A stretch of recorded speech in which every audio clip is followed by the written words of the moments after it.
রূপগঞ্জের cancer খ্যাত চনপাড়া পুনর্বাসন কেন্দ্র, এখানে বিভিন্ন ধরনের একটা অপরাধ জগৎ। এখানে বিভিন্ন ধরনের অপরাধীদের অবস্থান। আর এই অপরাধীদের শেল্টারদাতা হিসেবে সম্প্রতি উঠে আসে শামীম মিয়ার নাম।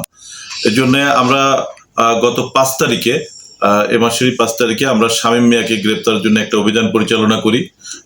অভিযানে শামীমকে আমরা প্রথমে আয়ত্তে নেওয়ার পরপরই শামীম মিয়ার সঙ্গে অনেক লোকজন, শামীম মিয়ার স্ত্রী নেতৃত্বে প্রায় শতাধিক মহিলা সহ 200-300 লোক এসে একটা মব সৃষ্টি করে শামীম মিয়াকে গ্রেপ্তারে বাধা দেয় এবং শামীম মিয়া এক পর্যায়ে পালিয়ে যেতে সক্ষম হয়।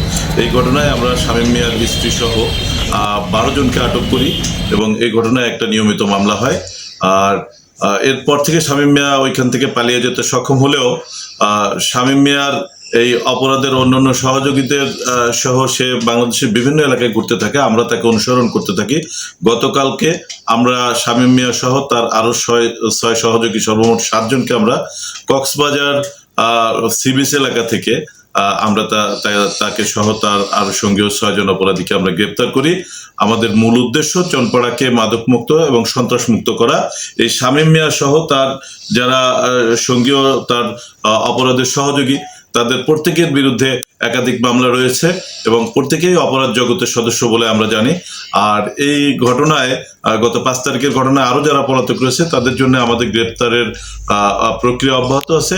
যারাই অপরাধের সাথে যুক্ত চনপাড়া এলাকার, এরা প্রত্যেকেই আইনের আওতায় আসবে এবং যত দ্রুত সম্ভব আমরা চনপাড়াকে একটি রূপগঞ্জের একটা আধুনিক এলাকায় রূপান্তরের যে কার্যক্রম, পুলিশি কার্যক্রম, এই কার্যক্রম অব্যাহত রেখে চনপাড়াকে মাদক ও সন্ত্রাস মুক্ত করবো ইনশাল্লাহ।